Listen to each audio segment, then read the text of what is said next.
So I thought I might start by talking about church etiquette for a minute. So it's actually going to set up where the message is going, but let's just start here. So many of you probably know about Emily Post. You know about Emily Post. She kind of wrote the Bible on etiquette back in the 1920s. Her book became the authority on proper behavior for generations, right? She had rules for everything. How to introduce people, how to address envelopes, how to eat asparagus. That was one of her, which was with your fingers, believe it or not. Did you know that according to Emily Post, a gentleman should never initiate shaking hands with a lady? Right? You know, the lady had to offer her hand first. But if he broke this rule, she wrote that no thoroughbred lady would refuse to shake any hand that is honorable, not even the hand of a coal heaver, at the risk of her fresh white gloves. So if you're a coal heaver here today, I hope you feel very welcome. But Emily Post had even stricter rules for church. She said people shouldn't greet each other in church at all, except at weddings. She said hello should not be said in church because it's too familiar. So can you imagine? So I think we should throw out those rules. Don't you think so? So the reason I bring all this up is because one day Jesus decided to introduce a completely new etiquette to worship in his day. And this one teaching, it absolutely rocked people's worlds. It still does. It actually got incorporated into the 12 steps. So it comes from the Sermon on the Mount in Matthew chapter 5. Jesus is teaching and he says, let's say you've come to worship God. You brought a gift to the altar. This is a holy moment, super important. But while you're there, you suddenly remember a relationship in your life that's broken. You've said or done something to another person and it's not resolved. What should you do? So rabbis in Jesus' day used to debate about this. They would ask, if you've begun one religious duty, when is it ever right to interrupt that duty to do something else? And they said the only time was if there was a higher, more important duty you'd been neglecting. So worshiping God's incredibly important, obviously. So you'd expect Jesus to say, first complete your act of devotion to God, then go be reconciled to that person, because God's more important than any human being, right? But Jesus doesn't say that. In fact, he says the opposite. I want you to interrupt your worship. Leave your gift, leave the altar, leave the church. Get out of there and go deal with that relationship first. Jesus says for God, people come first. For God, relationships, treating people right, actually comes first. That's how important it is. In other words, if I knowingly allow an unreconciled relationship to just linger, if I indulge that, if there are amends that I could have made but haven't, and then I go to church, and I sing songs, and I read the Bible, and I give gifts, and worship, while I'm blowing off somebody I've damaged, I'm not pleasing God at all. I'm dishonoring God. You know, I wonder when Jesus was teaching this, because he was dead serious, I wonder if people got up while he was talking. I wonder if somebody said, man, I got a brother and things aren't right between us. I have to go talk to him. There's somebody I cheated. I need to set things right. There's somebody I have anger problems toward and I need to apologize. I bet that happened. And I bet when that happened, Jesus didn't go, hey, where are you going? I'm talking. I bet he said, way to go. I'm cheering you on. So by the way, right now during the sermon, I'm really serious about this because we're about doing what Jesus said. If you feel that pang, if God brings a memory to your mind, if you get a little convicted and think, I've done something, I've said something, or wronged somebody, then you do what Jesus said. Okay? You get up and you leave the room and obey Jesus' commands. Walk out during the sermon. You have my permission. All right? In fact, if that happens, everybody around you should cheer you on. So we're in a series called Unstuck, and we've been learning from the 12 steps, which actually were derived from the Bible, primarily Jesus' life and teaching. And we've been walking through them one step at a time. So to review, step one was, what we got going on here? Step one was, we admit our lives are unmanageable, so my ego and sin are out of control. Step two, then we came to believe a power greater than ourselves could restore us to sanity. 3, let go and surrender our lives and our wills to the care of God. 4, fearless and searching moral inventory. That's kind of scary. Then 5, confess to God, myself, and another human being the exact nature of my wrongs. So if you've been doing those steps, way to go. That's the way of Jesus. That's the way of life. This weekend builds on that foundation. And the step we'll talk about this weekend is really powerful. It combines a couple of the 12 steps, steps 8 and 9. And I'll put it like this. So this will be the first slide. It says, we made a list of all persons we had harmed, became willing to make amends to them all, and made amends whenever possible. So like all the steps, we draw this from the Bible, especially from the life and teaching of Jesus. For the rest of our time, I want to look at one person Jesus transformed, a guy named Zacchaeus, and this step of making amends. So a scholar named Ken Bailey wrote wonderfully on this passage in the book called Jesus Through Middle Eastern Eyes. If you haven't read that book, it's a great book.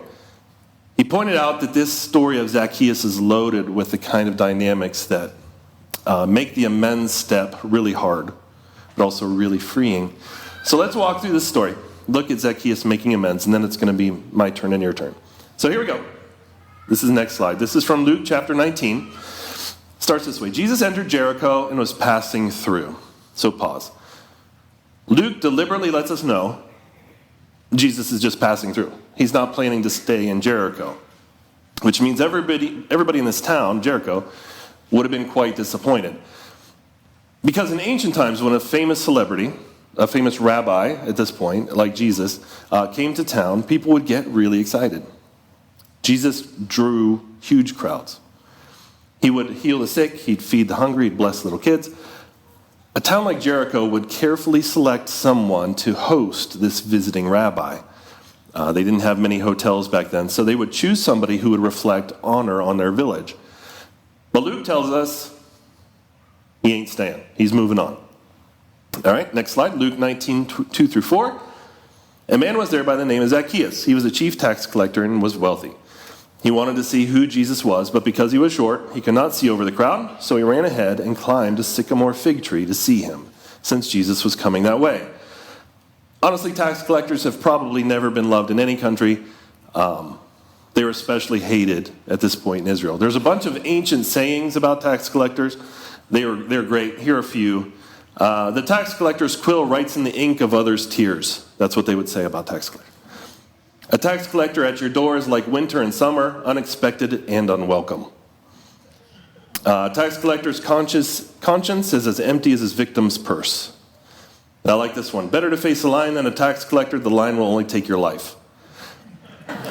These are the kinds of things people would say about tax collectors. In ancient Israel, tax collectors were particularly despised because the way you got a franchise to be a tax collector for a region was to bid on that contract with the government. You'd agree to pay a certain amount for that region, and then the highest bidder would get the contract. Then whatever you could collect over what you had to pay the government, you could keep. So it's a system that basically reinforced corruption. Tax collectors were notoriously dishonest. This is so true that I'm not making this up. One village actually built a statue to an honest tax collector because they were so rare. So even worse, the taxes didn't go to pay the government of Israel, they went to pay the government of Rome.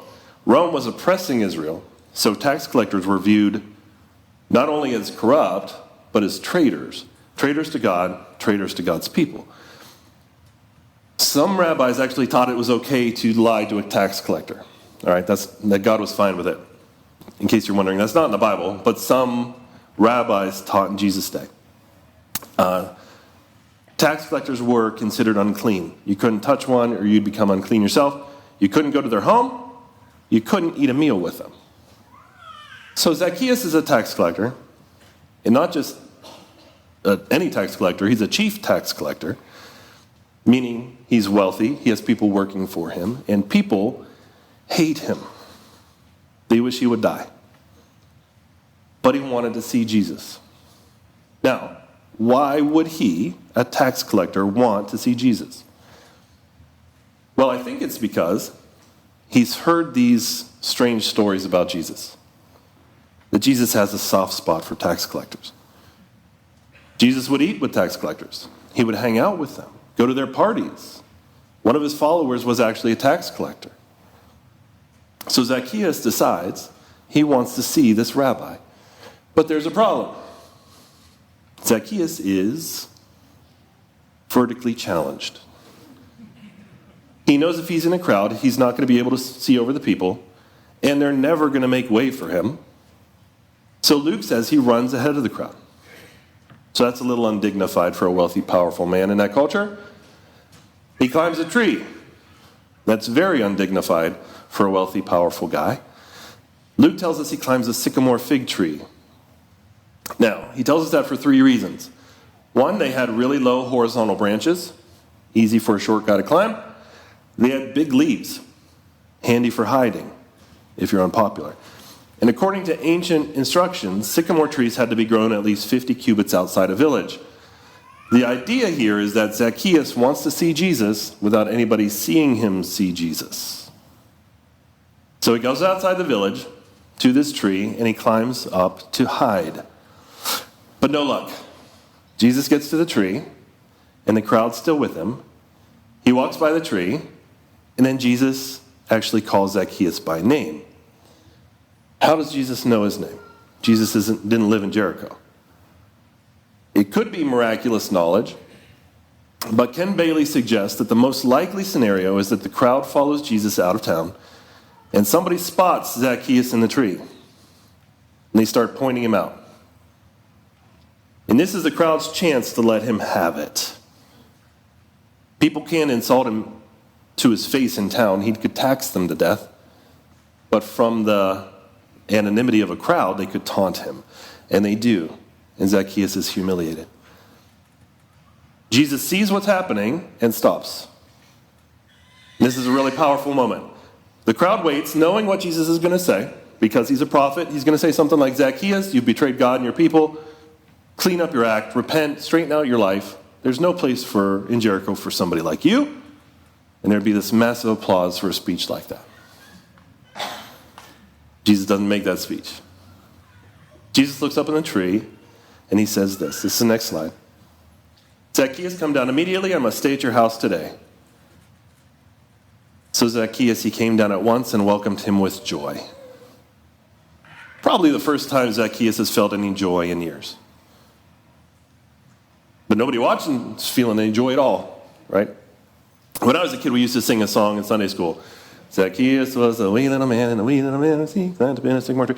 Nobody in the crowd singing that song about a wee little Zacchaeus. What they're saying is, are you kidding me?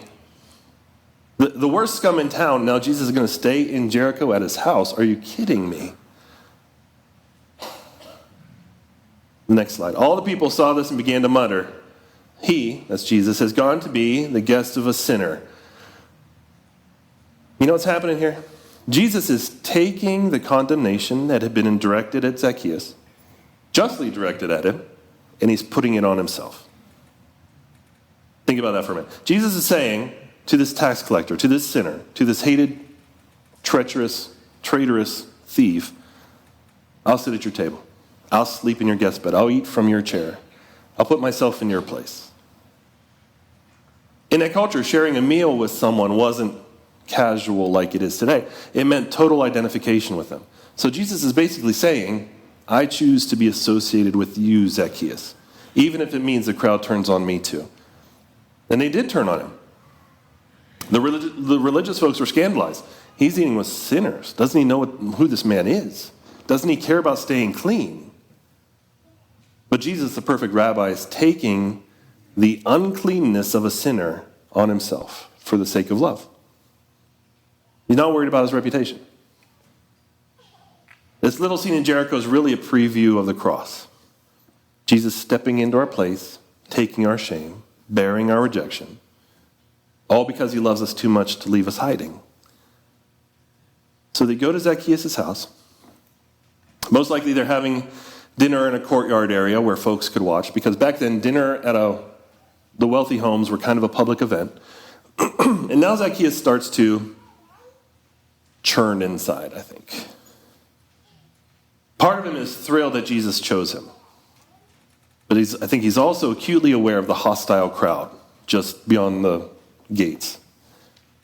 He sees this crowd rejecting Jesus who accepted him. And not just that, I think he's beginning to see actual faces. individual lives that he's damaged.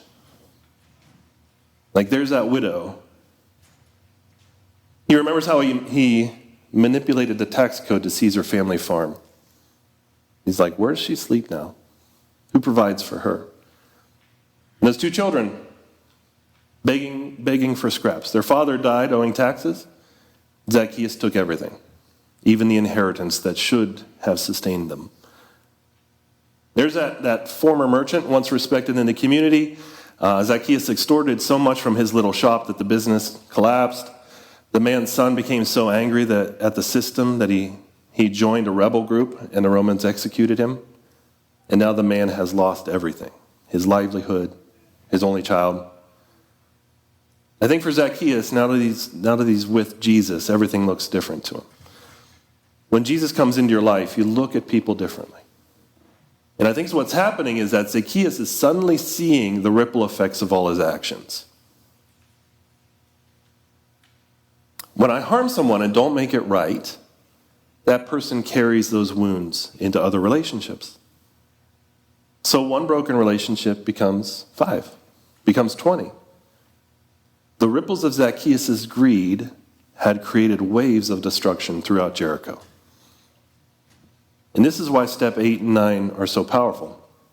Because addiction isn't just about substances. It's about the wake of destruction our behavior leaves behind. And healing isn't just for us, it's for the entire community around us. So in a very dramatic moment, Zacchaeus rises from the table. Everybody stops to hear what this hated traitorous thief is going to say. Luke 19:8. Next slide. But Zacchaeus stood up and said to the Lord, to Jesus, "Look, Lord, here and now I give half of my possessions to the poor, and if I have cheated anybody out of anything, I will pay back 4 times the amount." I think there was this moment of stunned silence. Like, what? Mrs. Zacchaeus is like, honey, shouldn't we talk about this first? Then I think the crowd goes wild. Are you kidding me? Do you understand what this means for Jericho? No more shakedowns. No more robbing orphans. No more lost farms. Jesus has brought justice to Jericho. This is good news for everybody. And what Zacchaeus was doing here, this declaration and commitment to making amends, it's step 8 and 9 in AA, is what AA often calls cleaning house. So imagine if Zacchaeus had skipped this step. So imagine Zacchaeus stood up and said, I used to be a sinner, but Jesus has forgiven me. I'm so glad. I'm sorry for all that money I stole. My bad. Of course, there's nothing I can do about it now. AA has a name for that. It's this concept called dry drunk syndrome. When somebody stops drinking but keeps all the same behaviors and attitudes and thought patterns, they're basically sober but spiritually and emotionally still sick. This is what would have happened if Zacchaeus had claimed forgiveness without making amends. He would have been like a dry sinner. Technically forgiven, but still living with the same character flaws that drove his behavior in the first place. Real transformation, real repentance, always includes making amends where possible. It's not enough to say sorry if you still benefit from the harm you caused while those you hurt continue suffering. AA's experience shows us that people who skip making amends often relapse because they've changed their behavior, but not their character. So how do we do this? So how do we make amends? Let me suggest some steps. So number 1, actually make a list of the people you've wronged. So imagine what Zacchaeus' list looked like. It's like everybody in Jericho, right? But Zacchaeus actually went public so he would be accountable with his intention, right? So it wouldn't just be an emotional moment with Jesus. He declared his intention to other folks. I'm going to set things right. So one way to begin is by making a list of people in your life, write down a bunch of names, then ask yourself, have I ever done or said anything that might have hurt or harmed them? Have I ever been deceitful, stubborn, defensive, selfish, greedy, judgmental? And like all the steps, this is hard. It hurts. It may take time. As you do it, it becomes a way of life. Number 2, ask, what harm have I caused in these people's lives? What harm have I caused in these people's lives? It helps to be as specific as possible.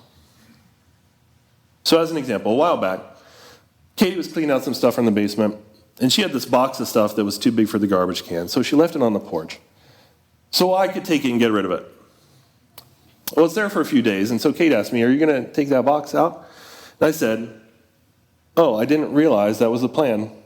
I didn't realize you intended for me to haul it off. Then I thought, what am I saying? Did I think a box fairy came and put a box on my porch for no reason at all? I knew the plan. Right? The truth is, I deceived her. I just didn't want to do anything with the box. Then I thought through, and this is a key point to this step. How does deceiving her harm her? The way it harmed her is it eroded trust in the relationship in some way. Maybe in a small way, but it did. What that means is, either I'll make her either a little more gullible if she trusts me, or a little more bitter and suspicious if she doesn't. I have harmed her. I've moved her away from God's best for her life, to live in truth and trust. But we don't want to think about how we've harmed other people. This is a common problem because if you deceive or steal from me or gossip about me, I know exactly how you harmed me. But if I deceive you, I don't think about how I've harmed you. So there's a silly little story that illustrates this point. A mom has a 5-year-old and a baby in the other room. Suddenly there's a scream, and the mom says, what was that? And the 5-year-old says, the baby pulled my hair, and it hurt. And the mom says, well, the baby doesn't know how much it hurts.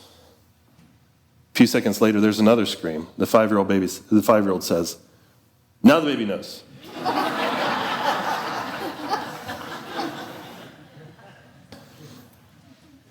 A major reason I keep hurting people is I avoid thinking about the harm I'm doing to them. In this step, I'm saying, God, help me see the pain I've caused others. Not so I can beat myself up, but so I can do something about it. You know why this matters so much? Because Paul writes in Romans 13:10, it's the next slide, love does no harm to a neighbor. Pretty straightforward, isn't it? All those commandments, all those rules in the Bible, they're really about one thing. Actively wanting what's good for other people. That's what love is at its core. And we can't claim to love people while we're hurting them and refusing to make things right. In this step, it naturally flows from the earlier steps. First, I take an honest look at my life. Then I admit what I've done wrong to God, myself, and another person. Now comes the hard part, actually doing something about it by making amends. And it's easy to say, well, that would cost me too much. They don't deserve an apology after what they did to me. Oh, I'd die of embarrassment. My reputation would be destroyed. My spouse has hurt me way worse than I've hurt them. Well, here's the thing. This step is for people who've already said, God, my life is yours now. We already surrendered our life. If you haven't reached that point of surrender, this whole amends thing probably seems crazy. But once you've given everything to God, you're finally free to make amends without worrying about the cost. Why? Because your life isn't yours. It's not yours to protect anymore. It belongs to God. So what does making amends actually look like? This is the next slide. Step 3, you go to the person, ask for forgiveness, and offer to make things right. Be straightforward about what you did. Own your wrong motives. Don't explain it away or try to make it sound better. Avoid saying, but you hurt me too, or you need to understand what I was going through. Well, what if we ask for forgiveness and they go, I just don't think I can give it to you? Well, that's real world stuff, isn't it? I just don't think I can give it to you. Here's what you do. You bless them and you move on. When it's possible, as far as it depends on you, live at peace with all people.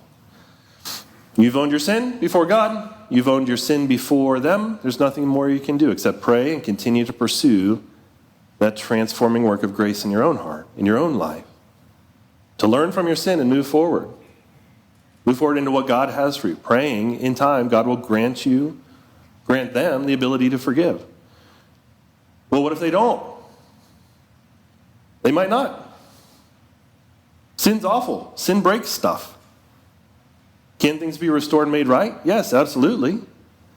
Is it going to happen as quickly as we want? Sometimes no. Relationships rarely break in a day. They rarely heal in a day. Now, let me be clear about this stuff. There are some exceptions. There are times you can't make amends. Maybe somebody's passed, or contacting someone would do more harm than good, or someone has physically harmed you, and going to them would put you in danger. That's not good for anybody. These situations are rare, but they do exist. That's why AA has this helpful concept called living amends.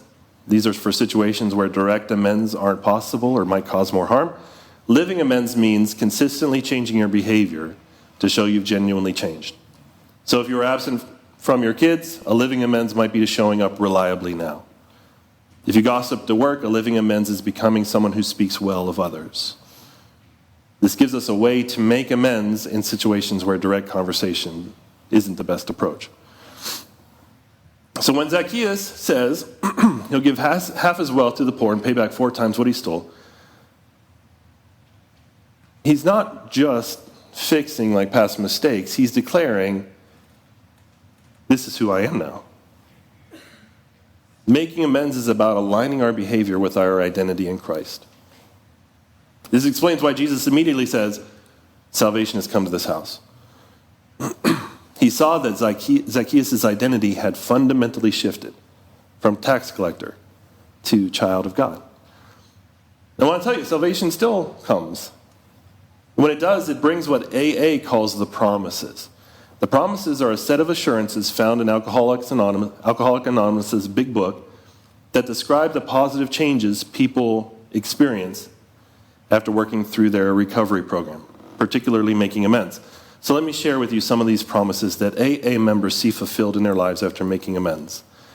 It says, we will not regret the past, nor wish to shut the door on it. Fear of people and economic insecurity will leave us. We will intuitively know how to handle situations which used to baffle us. We will suddenly realize that God is doing for us what we could not do for ourselves. These are the promises. These are real-life testimonies from people who have done the hard work of making amends that AA sees over and over again. And they align perfectly with what we see happening with Zacchaeus, right? The fear is gone, the shame is gone, the isolation is gone. A new freedom has arrived in his life. So here's what we're going to do. We're going to end this service quite abruptly and very intentionally today, okay? There will be folks up here after we finish if you would like prayer. The ministry team is going to be up front, but we're going to end abruptly. I was on a Southwest flight recently, and after landing, the flight attendant simply announced, "We landed, get out." I like that. It was one of the most memorable exits from a plane I've ever experienced. We're going to end just as directly. Here's why. Jesus is crystal clear about this. If you think of someone, a relationship that's broken, something you've done or said, something that needs to be made right, do something about it now. I don't care how much it costs you. I don't care how difficult it feels. God will go with you. God's in it. People have been walking this reconciliation path since Zacchaeus and long before. So some of you, today's your day. There is power and life waiting on the other side of obedience. So take out your phone. There's a call you need to make. There's a list you need to start writing. There's a letter you need to craft. Perhaps there's simply a prayer that you need to pray. God, I'm not willing now. Help me to become willing. There's something specific you need to do. We don't want to be one of those churches where people leave saying, well, that was a good message, or that was a bad message. We want to be a church where people say, I will live in obedience to the words of Jesus. So Lord, help us to take these steps of courage and faith. And everybody said, Amen. We landed. Get out.